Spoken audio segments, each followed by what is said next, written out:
Once upon a time, in the city of Accra, Ghana, there lived a man called Stanley.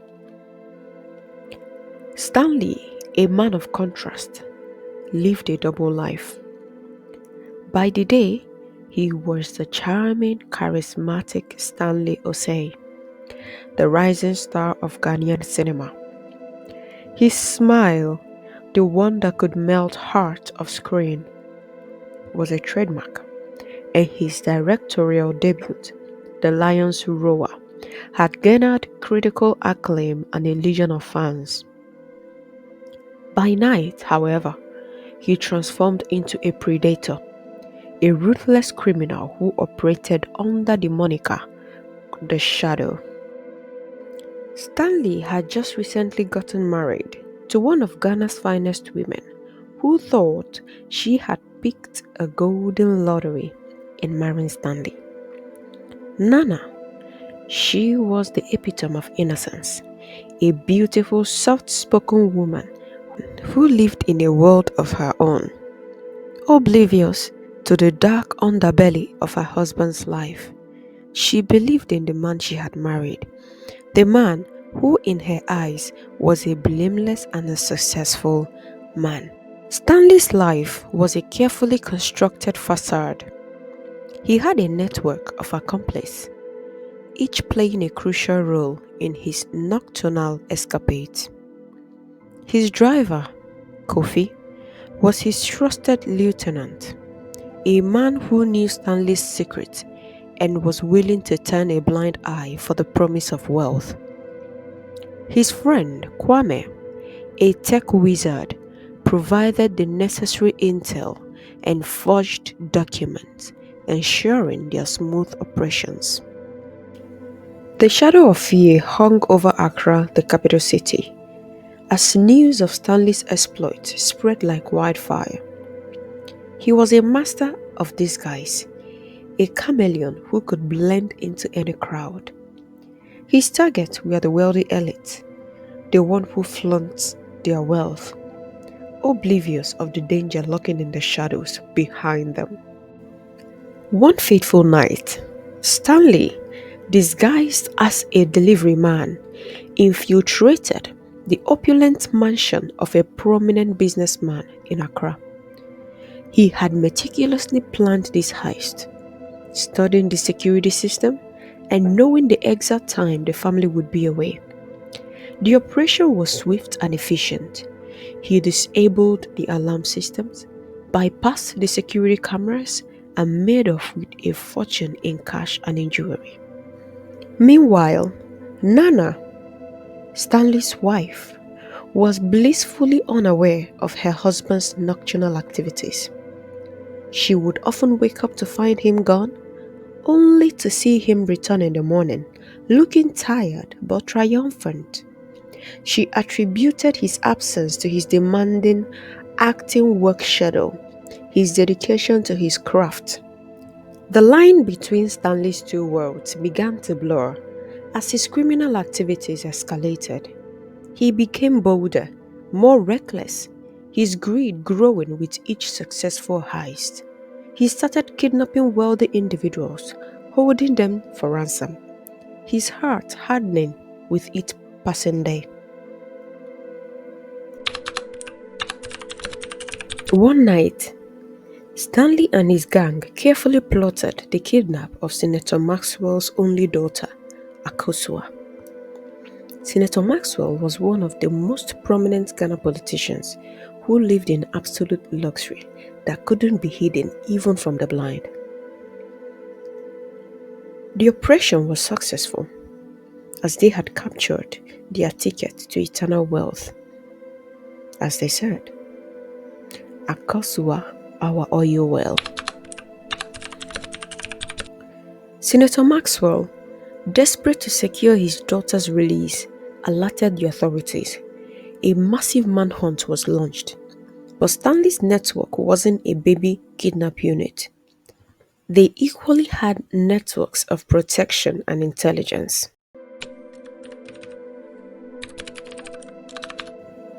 Akosua, a young woman of resilience and intellect, found herself trapped in a desolate warehouse, her freedom stolen by the shadowy figure known as the Shadow, who actually is Stanley Osei. She had been held captive for days, her spirit slowly dwindling with each passing hour. Her captors, masked and ruthless, kept her under constant surveillance, their presence a constant reminder of her powerlessness. But Akosua refused to succumb to despair. She observed her surroundings meticulously, searching for any weakness in her captor's defenses. She noticed a small unlocked window in the corner of the warehouse, a glimmer of hope in the darkness. One night, as her captors were engrossed in a heated game of cards, Akosua saw her chance. She pretended to be asleep, her eyes darting towards the window. When the coast was clear, she slipped out of bed, her heart pounding in her chest. She tiptoed towards the window, her movements careful and silent. She reached the window, her hands trembling as she pushed it open carefully. The cool night air rushed in, invigorating her senses. She hesitated for a moment, the fear of being caught a heavy weight on her shoulders. But the thought of her family, her father's desperate plea, her inconsolable mother, fueled her resolve. She took a deep breath, her eyes fixed on the distant light of the city, and leaped out of the window. She landed on the soft earth, her body aching from the fall. She scrambled on her feet, her heart pounding in her chest. She knew she had to get away, to find help. She ran through the darkness, her mind racing, her fear a constant companion. She stumbled through the shadows, her lungs burning, her legs aching, but she refused to stop, her determination fueled by the hope of freedom. Finally, she reached a road, the sound of traffic a welcome relief. She flagged down a passing car, her voice trembling as she pleaded for help. The driver, a kind-hearted woman, took her to the nearest police station where she recounted her harrowing ordeal. The news of Akosua's rescue spread like wildfire throughout the city. Her father, Senator Maxwell, had been consumed by worry and grief during her disappearance. He had mobilized every resource at his disposal to find his daughter, his heart heavy with fear and despair. I hope they don't hurt her. I hope they don't touch her. I hope they don't defile my daughter. When the police arrived at Senator Maxwell's door, their faces etched with relief, he could barely believe his ears. He rushed out to meet them, his eyes searching for his daughter. He saw her, standing there safe and sound, and a wave of emotion washed over him. He embraced her tightly, his tears mingling with hers. He couldn't speak, his voice choked with emotions. He simply held her close, his heart overflowing with gratitude and relief. Akosua's mother, who had been inconsolable during her daughter's absence, rushed to her side, her eyes filled with tears of joy. She held Akosua's face in her hand, her touch gentle and loving. She showered her daughter with kisses, her voice trembling with relief. "Oh, Akosua, I nearly died," she said. Akosua's brothers, who had been terrified by their sister's disappearance, gathered around her, their faces beaming with happiness. They bombarded her with questions, their voices filled with excitement and relief. The family's home, which had been shrouded in sadness and worry during Akosua's absence, was now filled with laughter and joy. The police closed in on Stanley's hideout with the help of Akosua's testimony. A tense standout ensued, with Stanley cornered and desperate, firing shots at the police officers. In the echoing chaos, Nana, who had been following Stanley's trail, stumbled upon the hideout.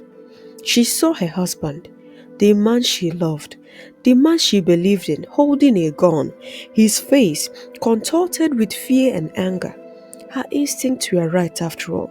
There was more to the every night disappearance and returning in the morning. Nana's world shattered. The truth, like a tidal wave, crashing over her, washing away her naivety and innocence.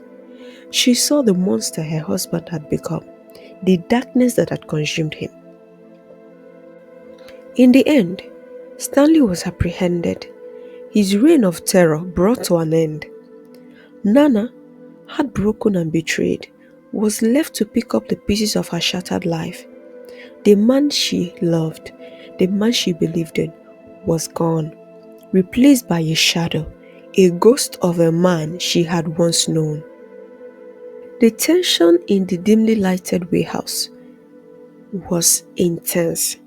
Kwame, Stanley's tech wizard accomplice, nervously tapped his finger and paced back and forth the warehouse, his eyes darting around the room. He was supposed to meet Stanley there, but the actor hadn't shown up. The wave of unease washed over Kwame. Stanley was always punctual, especially when it came to their illicit dealings. He pulled out his phone, his heart pounding in his chest. He had to call Stanley to find out what was going on. Just as he was about to dial, a hand landed on his shoulder. He turned, his breath catching in his throat.